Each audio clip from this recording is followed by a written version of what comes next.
Well, I'll be honest, I didn't think I'd have the time to make a video today, but here we are, and I have the time, so I'm going to do it. I'm going to walk around in circles like an idiot at my job, so that I'm able to do it properly. Once again, the sun is directly up in the sky, so all my lighting looks garbage, and that just makes me sad.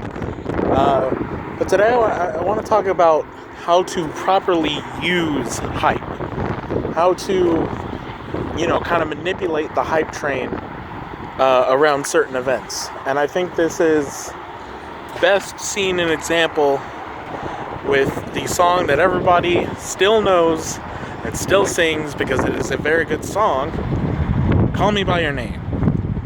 See, I think, and this is my personal opinion, that if there was no preemptive marketing for that song,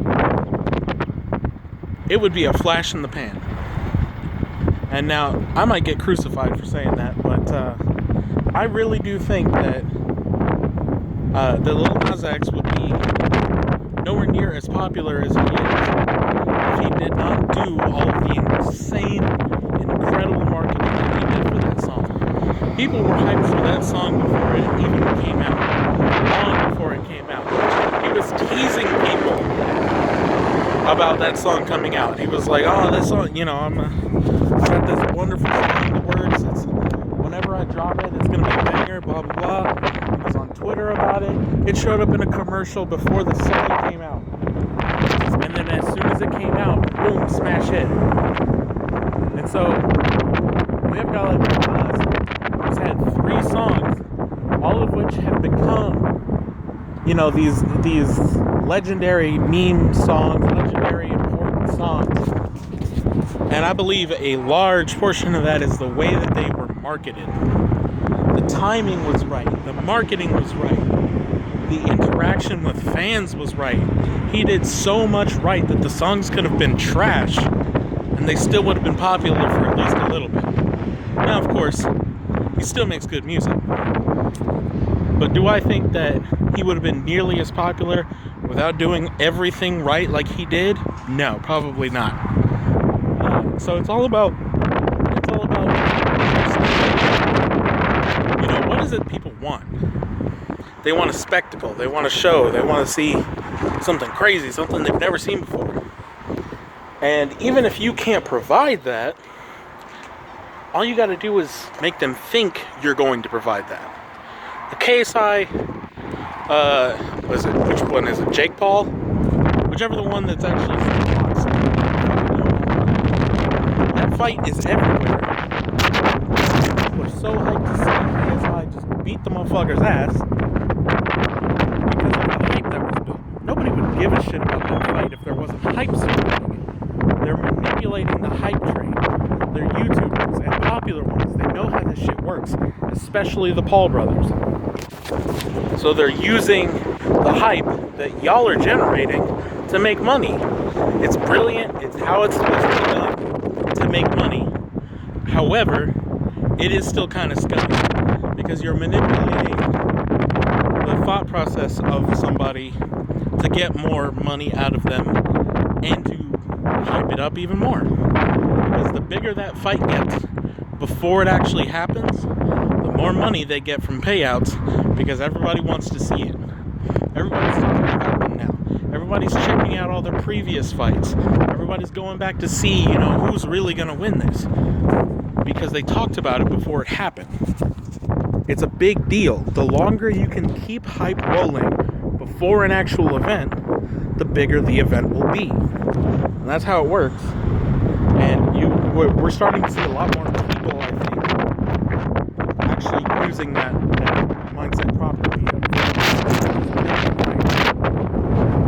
But using that hype, a brand becomes one. So, maybe I need to get into some controversy. I might go some bullshit street fight before I ever get into the actual street fight.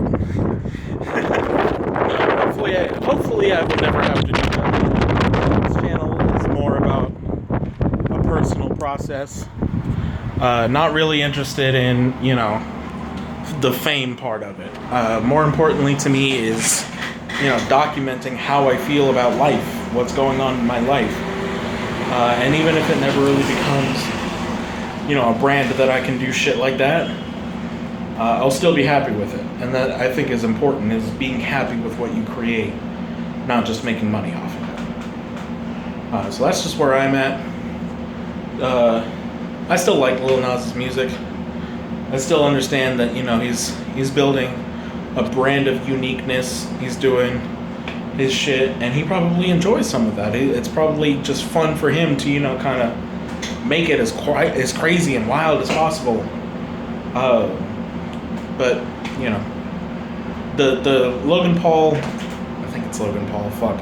If I'm wrong, just crucify me, it's fine. I'll make videos hanging on a wall or something.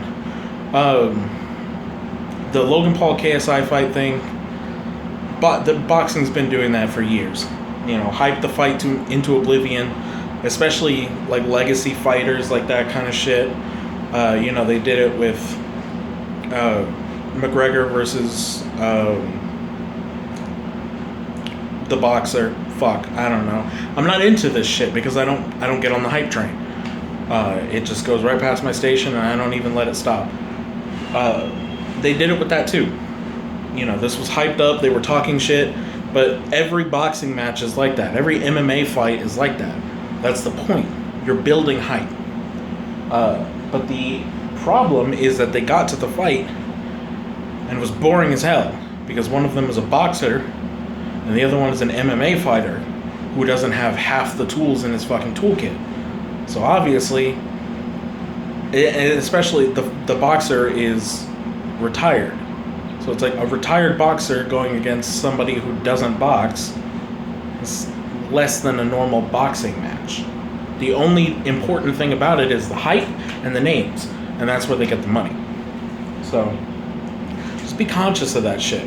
When you see, big events that are coming up, and you see all these announcements for it, and you see it all over Twitter, and you see it all over Facebook, you see it all over YouTube, you start to ask yourself this question. How good is this really gonna be? Am I getting, sucked into the hype of this event? Because the answer is probably. But that's not a bad thing. If you let yourself be excited by it, that's fine. Just don't let yourself get duped by it. Don't, buy a $300 ticket to an in-person fight that's gonna suck.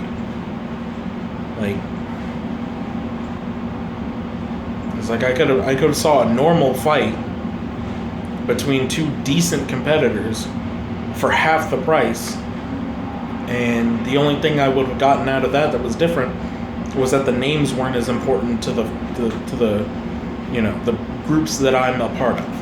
Who cares? It's about the sport and the spectacle, not about the its brand name.